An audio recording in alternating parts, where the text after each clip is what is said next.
Nice move Presiden Prabowo, nice move ya.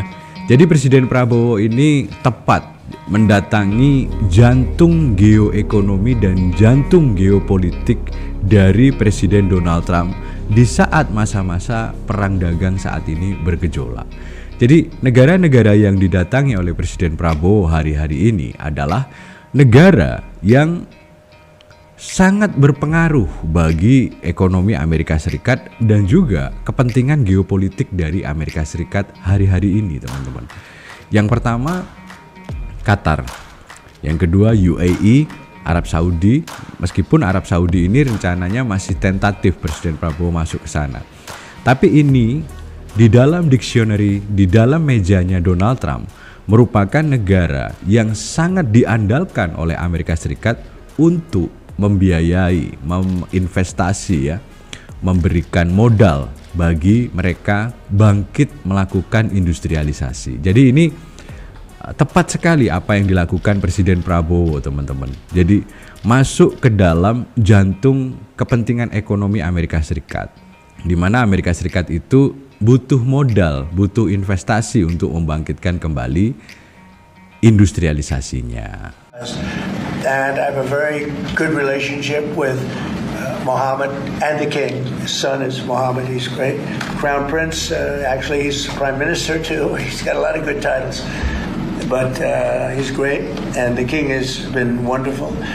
And if you remember, last time I went to Saudi Arabia, I put him first on the list because they agreed to buy $450 billion worth of American goods, military and otherwise.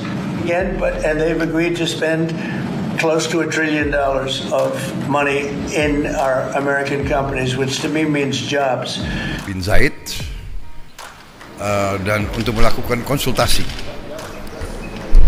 untuk tukar-menukar pikiran tentang perkembangan geopolitik dan geoekonomi dunia saat sekarang. Dari situ saya terbang langsung ke Ankara, melaksanakan kunjungan kenegaraan. Jadi Presiden Prabowo ini terus menggalang dukungan, menggalang saran, mencari solusi-solusi yang terbaik dan tercepat untuk menyelesaikan dampak dari perang dagang ekonomi yang dilancarkan oleh Amerika Serikat baru-baru ini. Jadi Presiden Prabowo sudah melangkah ke ASEAN dan sekarang Presiden Prabowo memilih jantung ekonomi, jantung kepentingan ekonomi Amerika Serikat, yaitu di Timur Tengah, dan sekaligus jantung kepentingan geopolitik dari Amerika Serikat, terutama Presiden Donald Trump dalam waktu-waktu terdekat ini. And we're going to Qatar also, and also we're going to possibly a couple of other countries. UAE is very important. It's a great leader in UAE. And I had his brother here the other night, if you saw that. We had a wonderful guy, a wonderful family. So we'll probably stop at UAE and Qatar, and as I used to call it, Qatar. Nobody's ever told me right or wrong. I always like to say Qatar, but it's Qatar. They like to say Qatar. And Saudi Arabia, the three of them, and then we'll go other places also. Kita juga melihat adanya banyak pengamat-pengamat yang mempersoalkan, mempertanyakan kredibilitas dari Bu Sri Mulyani ketika mengatakan bahwa ia nggak ngerti lagi bagaimana hitungan dari Donald Trump menerapkan tarif ini, teman-teman. Nah, ini digiring ke sana kemari, digoreng-goreng seolah-olah Bu Sri ini nggak mampu mengartikan ataupun nggak mampu menghitung dari mana angka 32% ini. Sebetulnya Bu Sri Mulyani itu sudah paham, teman-teman. Cuma kenapa kok itu dijadikan dasar? Itu loh yang maksudnya Bu Sri. Jadi angka 32% ini kan angka tarif pajak, tarif bea masuk, begitu loh, teman-teman. Ini yang membingungkan itu kenapa diambil dari perhitungan selisih antara ekspor dan impor Amerika ke Indonesia. Jadi pada tahun 2024 Indonesia itu melakukan ekspor ke Amerika Serikat sebanyak 29 billion US dollar. Sebaliknya Indonesia itu mengimpor barang-barang dari Amerika Serikat itu sebanyak 10,2 billion US dollar. Nah, selisih antara ini dipresentasikan, jadi 29 dikurangi 10 dibagi 29 itu kan 64%. 64% ini kemudian kok bisa-bisanya dibagi 2 jadi 32%. Dan kemudian ini diimpus menjadi tarif. Jadi berapapun barang yang dikirim ke Amerika Serikat dari Indonesia itu diimpus 32%. Inilah yang menurut Bu Sri Mulyani itu tidak reasonable, tidak masuk akal, tidak ada rumus ekonomi yang bisa mengeksplanasi. Karena itu sebetulnya adalah perhitungan surplus ataupun defisit sebuah neraca dagang. Kok bisa-bisanya dijadikan tarif? Itu loh yang dimaksudkan oleh Bu Sri Mulyani, yang harus dipahami kita semuanya. Dan semakin terang lagi dari pernyataan Presiden Prabowo, diambil satu garis tengah, diambil sebuah benang merah. Oke, beda 32%, artinya mereka defisit 32, ya kita imbangilah dengan impor dari barang mereka menjadi 32, asal barang-barang itu bermanfaat untuk barang-barang produksi, misalkan membangun rig-rig minyak, kemudian gandum untuk industri-industri makanan dan segala macam, begitu loh. Ini pilihan yang arif. Dan yang harus kita pahami teman-teman, negosiasi itu bukan the end of everything. Negosiasi bukan menyerahkan semuanya pada nasib dan segala macam, kemudian mengibarkan bendera putih, tidak. Negosiasi itu adalah cara yang terbaik untuk menyelesaikan persoalan dengan seksama, dengan sama-sama win-win solution.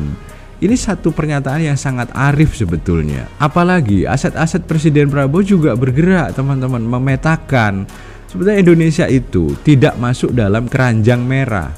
Keranjang di mana mau tidak mau mereka negara yang masuk dalam keranjang itu harus memindahkan industri mereka yang membebani neraca dagang Amerika Serikat pindah ke Amerika Serikat. Indonesia tidak ada di situ.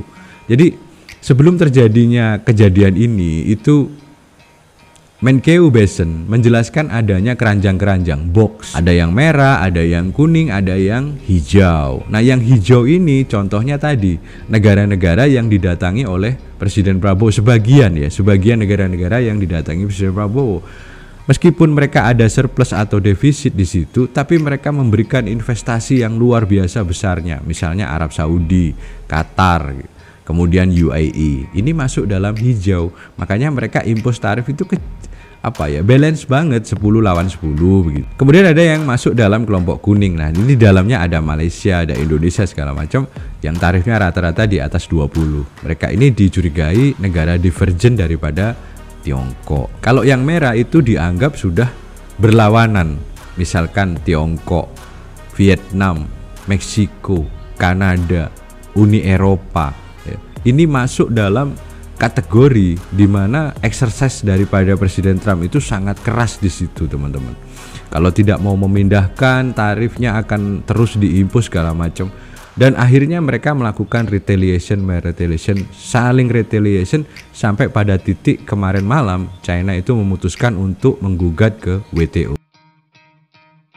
Nah, kembali kepada Presiden Prabowo, kita harus mendukung beliau. Beliau adalah panglima perang ekonomi saat ini bagi Indonesia. Dan sasaran Presiden Prabowo itu tepat, teman-teman. Karena apa?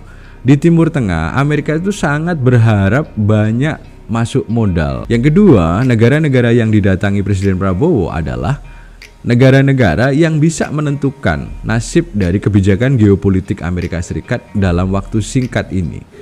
Jadi Amerika Serikat Donald Trump ini ingin menjadi sebuah tokoh yang mendamaikan dunia lah intinya. Dia ingin Gaza itu damai, Libya, Syria dan segala macam itu damai. Nah, apa yang didatangi oleh Presiden Prabowo, misalkan Mesir, Jordan, Turki, termasuk Qatar, teman-teman, adalah negeri-negeri yang sangat berpengaruh untuk perdamaian di wilayah tersebut. Jadi tepat sekali siksak dari Presiden Prabowo ini, karena itu beliau sebelum berangkat mengatakan dan untuk melakukan konsultasi